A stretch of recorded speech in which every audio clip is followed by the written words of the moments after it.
Hello students, welcome in chemistry class. आज इस class में हम पढ़ने वाले हैं आयोनाइजेशन एनर्जी के बारे में।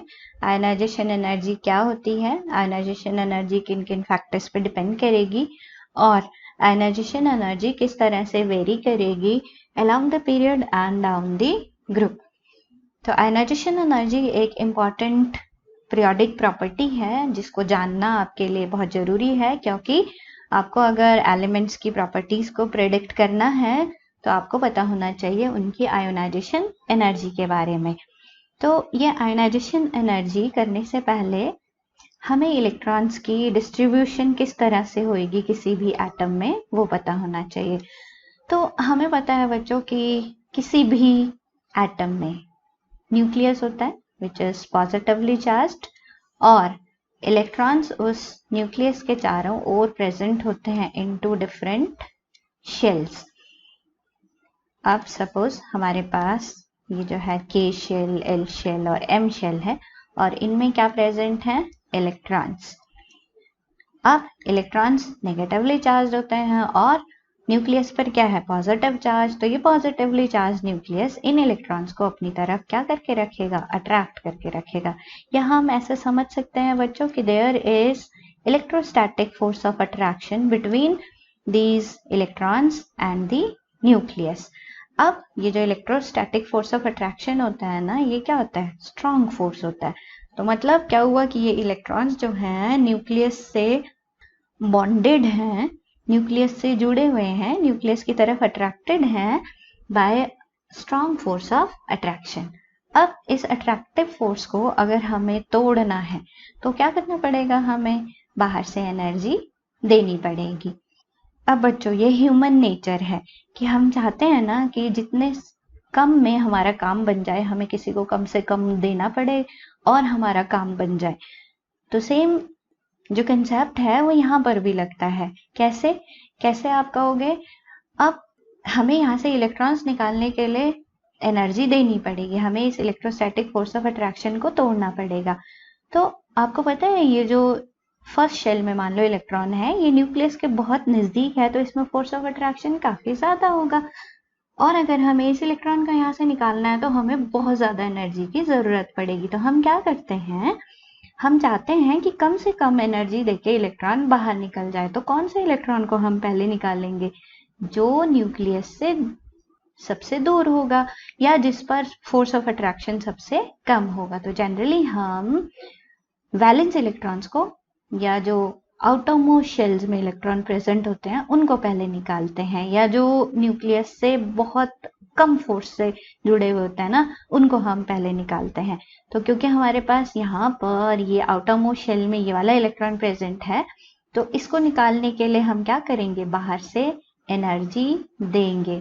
और जब हम यहाँ पर एनर्जी देंगे और ये इलेक्ट्रॉन यहाँ से बाहर निकल जाएगा तो इस एनर्जी को हम बोलते हैं क्या, आयोनाइजेशन एनर्जी। तो क्या समझे आप, आयोनाइजेशन एनर्जी क्या है बच्चों, एक एनर्जी है, ये एनर्जी की एक फॉर्म है जो कि किसी भी एटम में से इलेक्ट्रॉन निकालने के लिए यूज होती है। और कौन से इलेक्ट्रॉन निकालने के लिए, जो कि सबसे कम फोर्स से बॉन्डेड होते हैं, लूजली बॉन्डेड होते हैं। या लूजली बॉन्डेड कौन से होंगे, जो सबसे बाहर प्रेजेंट होंगे या वैलेंस शेल में प्रेजेंट होंगे। तो किस तरह से आप डिफाइन करोगे आयोनाइजेशन एनर्जी को, क्या होती है आयोनाइजेशन एनर्जी, आप बताओगे, it is amount of energy required to remove most loosely bonded electron from isolated gaseous atom to form positively charged ion. अब कैसे बच्चों, सपोज मैं जो है एक एटम को ए से, एक एलिमेंट के एटम को ए से रिप्रेजेंट करती हूँ और ये जो एटम है हमारे पास गैसियस स्टेट में होना चाहिए। आपको ध्यान रखना है गैसियस स्टेट में, क्योंकि मान लो एलिमेंट हमारे पास सॉलिड स्टेट में है तो यहाँ पर तो एटम्स आपस में भी क्या होंगे, जुड़े होंगे किसी फोर्स से। तो हमने वो वाला जो फोर्स है वो नहीं काउंट करना है। तो हमें ये जो एटम है सॉलिड स्टेट से पहले गैसियस स्टेट में लाना पड़ेगा। और जब ये गैसियस स्टेट में आ गया तब हम क्या करेंगे, इसको डेफिनेट एनर्जी देंगे ताकि इसमें से, इसके वैलेंस शेल से इलेक्ट्रॉन बाहर निकल जाए और ये बना दे पॉजिटिवली चार्ज्ड आयन, और पॉजिटिवली चार्ज आयन को क्या बोलते हैं? कैटायन। ये आपको पता ही है। तो इस तरह से ये जो कैटायन बना है ये भी कहाँ? गैसीय स्टेट में बनेगा। तो ये जो एनर्जी है ना बच्चों, इसको बोलते हैं हम आयोनाइजेशन एनर्जी। अब यहाँ पे आप एक और चीज देख रहे हो, ये एनर्जी रिक्वायर्ड है, मतलब एनर्जी हम बाहर से दे रहे हैं।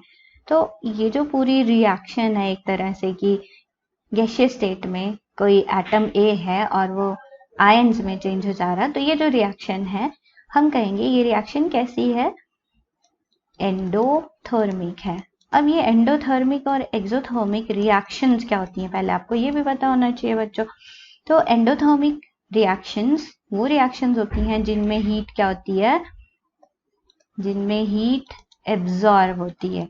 जो हीट क्या करते हैं? एब्जॉर्ब करते हैं। और साथ में एक और तरह की रिएक्शन हम पढ़ते हैं एक्सोथर्मिक।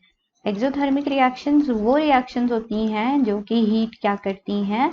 इवॉल्व करती हैं, जो हीट अपने में से निकालती हैं। तो ये जो आयोनाइजेशन एनर्जी है ना, एक्चुअली ये जो प्रोसेस आयोनाइजेशन, ये क्या है? एंडोथर्मिक प्रोसेस है। इट शुड बी ENDO बच्चों। एंडोथर्मिक प्रोसेस है। यहाँ पर एनर्जी क्या हो रही है? एब्जॉर्ब हो रही है। अब आपने यहाँ पर जब एनर्जी एब्जॉर्ब हो रही है या इवॉल्व हो रही है, तो हम उस एनर्जी को जनरली शो करते हैं किससे? डेल्टा H के साइन से। ठीक है ना बच्चों? और क्योंकि यहाँ पर एनर्जी एब्जॉर्ब हो रही है तो हम यहाँ पर डेल्टा H पॉजिटिव लिखते हैं। पॉजिटिव मतलब ये क्या इंडिकेट करता है कि ये रिएक्शन कैसी है? एंडोथर्मिक है। Heat is required here. अब मान लो हमारे पास, सपोज ये रिएक्शन हम लिखते हैं, ये चेंज हो रहा है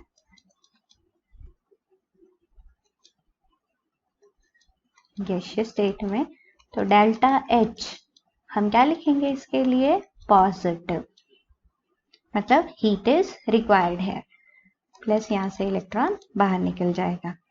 तो ये तो था बच्चों आयोनाइजेशन एनर्जी के बारे में। अब इस आयोनाइजेशन एनर्जी को हम मेजर कैसे करेंगे? क्योंकि एनर्जी की एक फॉर्म है तो जनरली इसकी यूनिट्स क्या होंगी?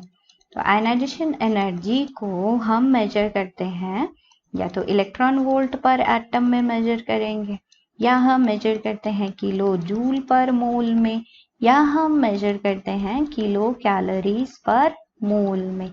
अब ये कैसे रिलेटेड होंगी बच्चों? आपको याद रखना है, न्यूमेरिकली आपको याद रखना ही है ये, क्योंकि यूज होने वाला है, न्यूमेरिकल सॉल्व करने होंगे आपको। तो आपको ये रिलेशन आना ही चाहिए कि 1 electron volt per atom is equal to 96.49 kilojoule per mole और इक्वल टू 23.06 किलो कैलोरीज पर मोल।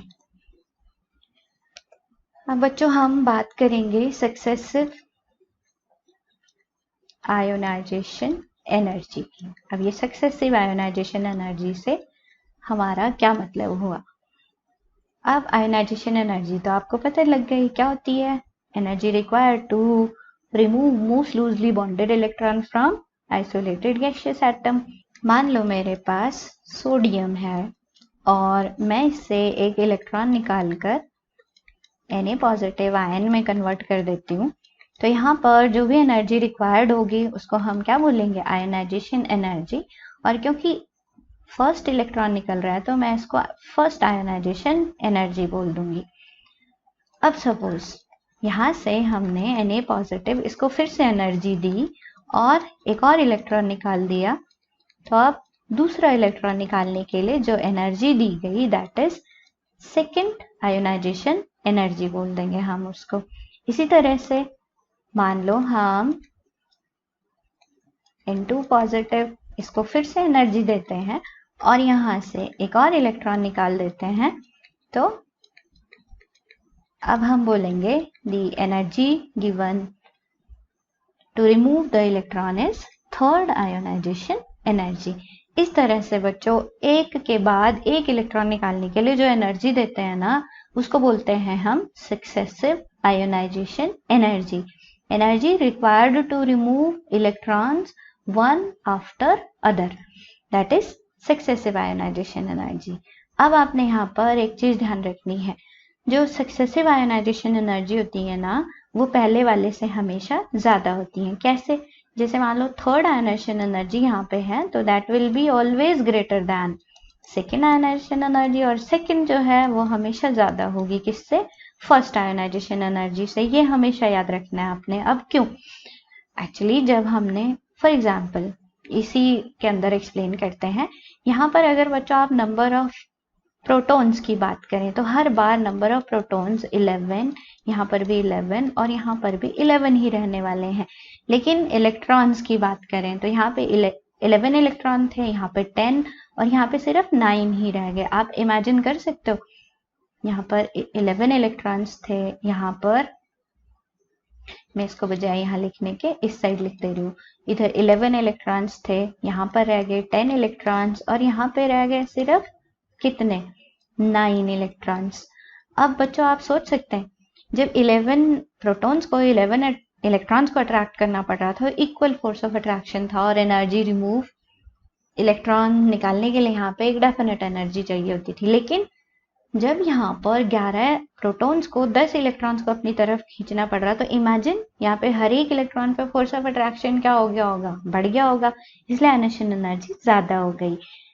इसी तरह से इस वाले केस में आप देखो, यहाँ पे तो 11 प्रोटॉन्स को केवल 9 ही इलेक्ट्रॉन को अपनी तरफ खींचना पड़ रहा है ना, तो हर एक पे फोर्स ऑफ अट्रैक्शन कितना ज्यादा होगा आप सोच सकते हो ना। तो इसलिए जो थर्ड आयोनाइजेशन एनर्जी है वो सबसे ज्यादा है। तो हम कह सकते हैं सक्सेसिव आयोनाइजेशन एनर्जी में जो बाद वाली आयोनाइजेशन एनर्जी होगी वो पहले वाले से हमेशा ज्यादा ही होगी। ओके बच्चों, ये तो था कि आयोनाइजेशन एनर्जी क्या होती है और सक्सेसिव आयोनाइजेशन एनर्जी क्या होगी। अब हम बात करेंगे factors on which ionisation energy depends.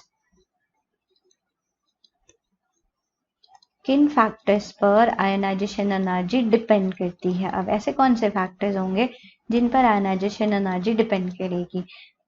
तो सबसे पहले हम लेंगे ionisation energy depends on nuclear charge. अब न्यूक्लियर चार्ज क्या होता है? न्यूक्लियर चार्ज मतलब जितना न्यूक्लियस के ऊपर चार्ज है, और न्यूक्लियस का चार्ज किस कारण से होता है? जितने उसके पास प्रोटॉन है। तो आप इमेजिन कर सकते हैं ना, न्यूक्लियर चार्ज जितना ज्यादा होगा फोर्स ऑफ अट्रैक्शन उतना ही ज्यादा होगा, और फोर्स ऑफ अट्रैक्शन जितना ज्यादा होगा इलेक्ट्रॉन्स को बाहर निकालने के लिए हमें उतनी ही एनर्जी देनी पड़ेगी। तो क्या समझे बच्चों आप कि ionisation energy is directly proportional to nuclear charge, कि जितना ज्यादा न्यूक्लियर चार्ज होगा आयोनाइजेशन एनर्जी उतनी ही ज्यादा होगी। सेकेंड फैक्टर आ जाओ आप, atomic size. Ionisation energy atomic size पर भी डिपेंड करती है। कैसे? अब जो है मैं आपको एक फिगर बना के दिखाती हूँ। सपोज मेरे पास एक एटम ये है और सपोज एक एटम का साइज ये है। अब मान लो आपने इलेक्ट्रॉन्स निकालने हैं, ये वैलेंस शेल में इलेक्ट्रॉन है, आपने यहाँ से इलेक्ट्रॉन निकालने हैं, तो आप सोच सकते हो बच्चों कि कहाँ पर आपको ज्यादा फोर्स लगाना। तो बच्चों आप सोच सकते हो कि कहाँ पर आपको कम एनर्जी देनी पड़ेगी। आप अंदाजा लगा सकते हैं ना कि जहां पर फोर्स ऑफ अट्रैक्शन कम होगा वहां पे हमें कम एनर्जी देनी पड़ेगी, और जहां पर अट्रैक्शन फोर्स ज्यादा होगा वहां पर ज्यादा एनर्जी देनी पड़ेगी। तो जब साइज छोटा है तो ऑब्वियसली फोर्स ऑफ अट्रैक्शन क्या होगा? ज्यादा होगा, और जब साइज बड़ा है तो फोर्स ऑफ अट्रैक्शन क्या होगा? कम होगा। तो यहाँ पर आयोनाइजेशन एनर्जी हमें कम देनी पड़ेगी, मतलब कम एनर्जी देनी पड़ेगी, और यहाँ पर ज्यादा एनर्जी देनी पड़ेगी। तो आप डायरेक्टली क्या कह सकते हो कि आयोनाइजेशन एनर्जी जो है that is inversely proportional to atomic size, मतलब एटॉमिक साइज जितना बड़ा होगा आयोनाइजेशन एनर्जी उतनी ही कम होगी। नेक्स्ट बात करते हैं बच्चों एक और फैक्टर की, पेनिट्रेशन इफेक्ट। तो पहले तो आपको इस पेनिट्रेशन इफेक्ट के पेनिट्रेशन के बारे में पता होना चाहिए। What do we mean by this penetration? Penetration अगर हम समझे तो इसका मतलब कौन इलेक्ट्रॉन न्यूक्लियस के कितने नजदीक है, दैट इज पेनिट्रेशन। कौन न्यूक्लियस के कितने नजदीक है, आप सिंपल ऐसे समझ सकते हो। अब आपको याद है प्रोबेबिलिटी डायग्राम्स हमने एटॉमिक स्ट्रक्चर में पढ़े थे, और उन प्रोबेबिलिटी डायग्राम में जो s इलेक्ट्रॉन्स थे, आप देख रहे थे s इलेक्ट्रॉन्स जो थे उनका जो प्रोबेबिलिटी डायग्राम है वो कैसा आ रहा था। कुछ हमारे पास प्रोबेबिलिटी डायग्राम यहाँ पर अगर हम जाए square which is function of r, तो हम अगर ऐसे दिखा रहे थे तो हमारे पास मान लो हम 2s की बात करते हैं तो कुछ इस तरह से हमारे पास ये आ रहा था। इसका मतलब क्या हो गया कि 2s जो है इलेक्ट्रॉन के कितने नजदीक है, ये तो 2s के लिए था। और यही चीज अगर मैं 2p के लिए लिखती हूँ बच्चों तो किस तरह से आएगी, आप Sai square which is function of r, तो हम उसको 2p के लिए कुछ इस तरह से बनाते थे। तो आप यहाँ पे देख रहे हो 2s के लिए जो इलेक्ट्रॉन मिलने की प्रोबेबिलिटी है वो न्यूक्लियस के नजदीक ज्यादा है, और यहाँ पे क्या है, यहाँ पे कम है। This is for 2p। तो इसका मतलब क्या हुआ कि जो 2s के इलेक्ट्रॉन्स है ना वो न्यूक्लियस के ज्यादा नजदीक है as compare to electrons from p subshell. तो पेनिट्रेशन मतलब s इलेक्ट्रॉन्स ज्यादा पेनिट्रेटेड हैं in nucleus as compared to p, तो इसको बोलते हैं हम पेनिट्रेशन।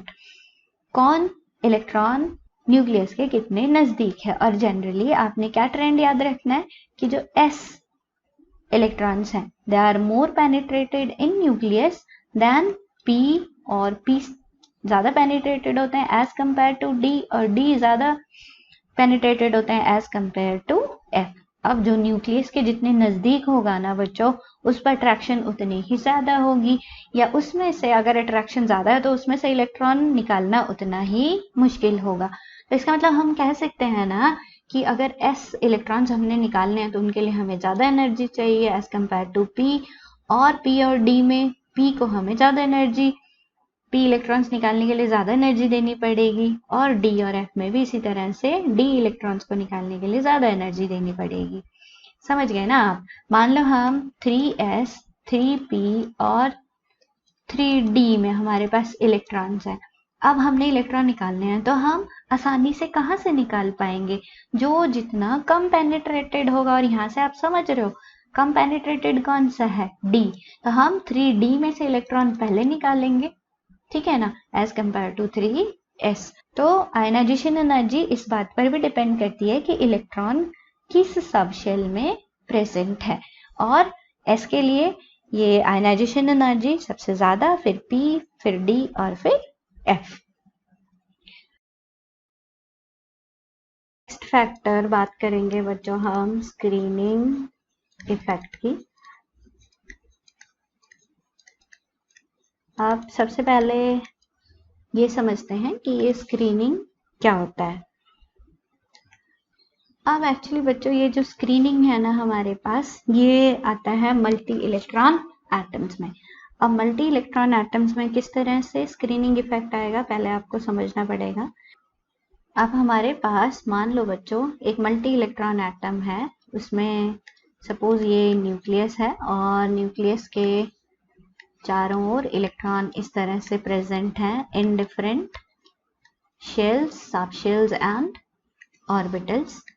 तो ये जो इलेक्ट्रॉन्स हैं ये क्या कर रहे हैं, they are experiencing a force of attraction from the nucleus. Nucleus से ये अट्रैक्शन फील कर रहे हैं। लेकिन अगर हम इस इलेक्ट्रॉन की बात करें तो ये जो इलेक्ट्रॉन है ये एक तो क्या फील कर रहा है, अट्रैक्शन फ्रॉम द न्यूक्लियस, और साथ में बच्चों एक और फोर्स ये फील कर रहा है यहाँ पर, और वो कौन सा फोर्स है, रिपल्शन। ये जो इलेक्ट्रॉन्स हैं ये इलेक्ट्रॉन जो इनर शेल्स में इलेक्ट्रॉन्स हैं उसके द्वारा क्या होंगे, रिपेल होंगे। ये इलेक्ट्रॉन्स इस इलेक्ट्रॉन को क्या करेंगे, बाहर की तरफ फोर्स आउट करेंगे, और अट्रैक्शन के कारण ये क्या हो रहा है, न्यूक्लियस की तरफ अट्रैक्टेड है। या आप यूं भी कह सकते हैं ना कि ये जो इलेक्ट्रॉन्स हैं क्योंकि ये इसको रिपेल कर रहे हैं, या जितना फोर्स इस इलेक्ट्रॉन को फील करना चाहिए था उतना फोर्स ये इलेक्ट्रॉन्स फील नहीं होने दे रहे हैं इस इलेक्ट्रॉन को। मतलब ये दोनों इलेक्ट्रॉन्स क्या कर रहे हैं, ये एक स्क्रीनिंग का काम कर रहे हैं, यहाँ पर एक शील्डिंग का काम कर रहे हैं। तो इस तरह का जो इफेक्ट है उसको हम स्क्रीनिंग या शील्डिंग इफेक्ट बोल देते हैं। वो कौन प्रोवाइड कर रहे हैं, इनर शेल्स में जो इलेक्ट्रॉन्स हैं। तो आप कैसे डिफाइन करोगे स्क्रीनिंग इफेक्ट को, आप बताओगे कि hindrance, it is hindrance provided by the electrons present in inner shells to the electron present in outermost shell from the nucleus। मतलब कि क्या हुआ, जो इलेक्ट्रॉन इनर शेल्स में प्रेजेंट हैं वो आउटरमोस्ट शेल वाले इलेक्ट्रॉन को उतना न्यूक्लियर चार्ज फील नहीं होने देंगे जितना कि उसे एक्सपीरियंस करना चाहिए था, और उस इफेक्ट को हम बोल देते हैं स्क्रीनिंग। अब आप इमेजिन कर सकते हो अगर स्क्रीनिंग यहाँ पर ज्यादा हुई तो इलेक्ट्रॉन में अट्रैक्शन कम होगी, और अट्रैक्शन कम होगी तो इसको यहाँ से निकालना आसान होगा। तो ये जो इलेक्ट्रॉन है जितना न्यूक्लियर चार्ज ये फील करता है हम उसको बोल देते हैं बच्चों इफेक्टिव न्यूक्लियर चार्ज, और ये हमेशा एक्चुअल न्यूक्लियर चार्ज से कम होता है। कितना कम होगा उसको हम डिनोट करेंगे इस सिग्मा से। सिग्मा यहाँ पर स्क्रीनिंग कांस्टेंट रिप्रेजेंट करता है, और स्क्रीनिंग कांस्टेंट की वैल्यू हम एक स्पेशल रूल से निकाल लेते हैं जिसको हम स्लैटर्स रूल बोलते हैं, ठीक है ना। तो इफेक्टिव न्यूक्लियर चार्ज इस तरह से हम कैलकुलेट आउट कर लेते हैं। अब जितना ज्यादा स्क्रीनिंग होगा तो इफेक्टिव न्यूक्लियर चार्ज उतना कम आएगा और आयोनाइजेशन एनर्जी उतनी ही कम हो जाएगी। तो क्या कह सकते हो बच्चों आप कि ionisation energy is inversely proportional to screening. मतलब स्क्रीनिंग जितनी ज्यादा होगी आयोनाइजेशन एनर्जी उतनी ही कम होगी।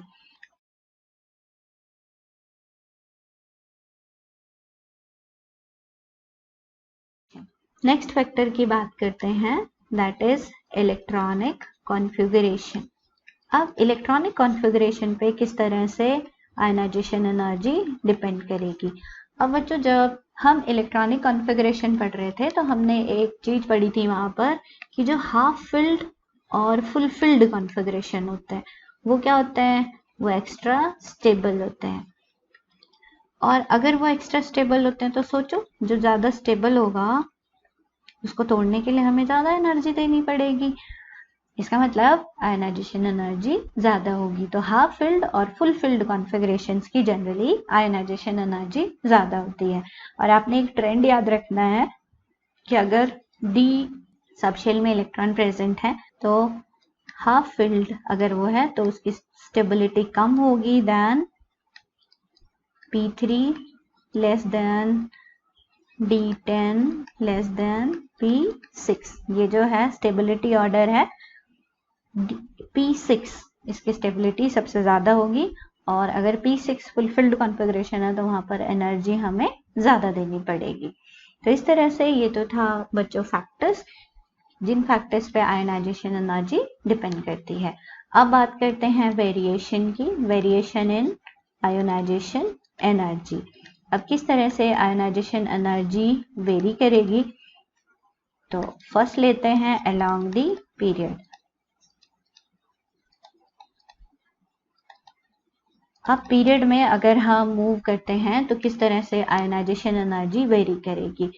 अब पीरियड्स तो आपको पता ही है, हॉरिजॉन्टल रोज जो है वो पीरियड्स होती हैं। और जब हम पीरियड में मूव करते हैं फ्रॉम लेफ्ट टू राइट तो क्या होगा, मान लो मैं सेकेंड पीरियड के एलिमेंट्स लिखती हूँ। तो यहां से जब हम मूव कर रहे हैं फ्रॉम लेफ्ट टू राइट तो आयोनाइजेशन एनर्जी क्या होगी, इंक्रीज होगी। अब आप कहोगे क्यों, तो आपको पता है यहाँ से जब हम मूव कर रहे हैं तो न्यूक्लियर चार्ज क्या हो रहा है, बढ़ रहा है बाय 1 यूनिट न्यूक्लियर चार्ज। और साथ में जो साइज है वो क्या होता है, वो डिक्रीज होता है। साइज क्या होता है, डिक्रीज होता है। और ये दोनों फैक्टर्स फेवर कर रहे हैं इंक्रीज इन आयोनाइजेशन एनर्जी को। तो आपने क्या याद रखना है, as we move along the period ionisation energy increases.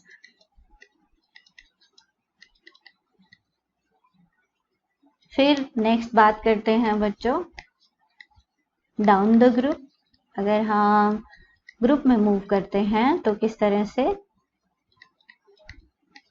Energy very करेगी। अब ग्रुप्स क्या होते हैं?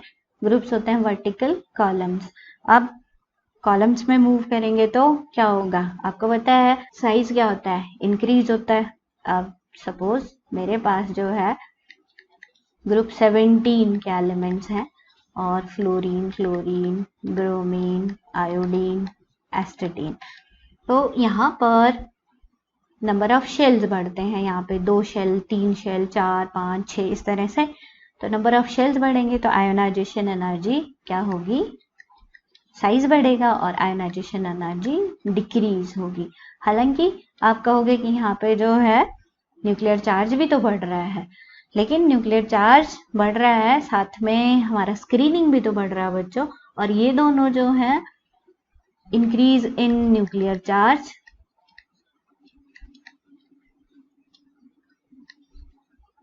और साथ में डाउन द ग्रुप और क्या इंक्रीज हो रहा है? स्क्रीनिंग इंक्रीज हो रही है। तो ये दोनों एक दूसरे के इफेक्ट को क्या कर देंगे?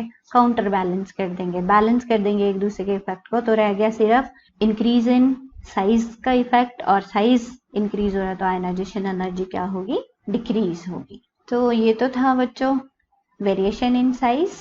अब बात करते हैं कुछ एक्सेप्शंस की।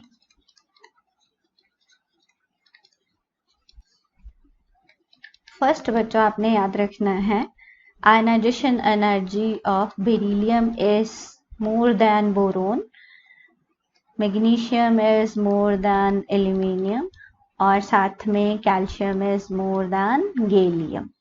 अब ऐसा क्यों?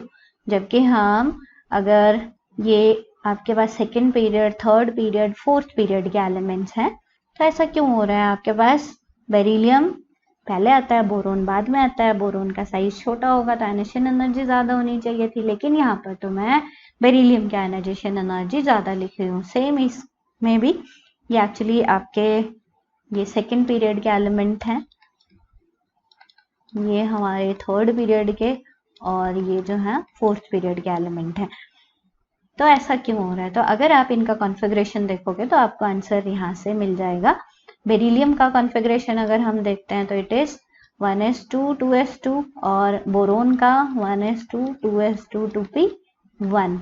तो आप देख रहे हो बच्चों यहाँ पर ये कैसा कॉन्फ़िगरेशन है? फुलफिल्ड कॉन्फ़िगरेशन है। और फुलफिल्ड कॉन्फ़िगरेशन क्या होते हैं? एक्स्ट्रा स्टेबल होते हैं। तो इसलिए बेरिलियम की आयनाइजेशन एनर्जी ज्यादा है as compare to boron. Same इन दोनों केसेस में भी सिमिलर एक्सप्लेनेशन आएगी।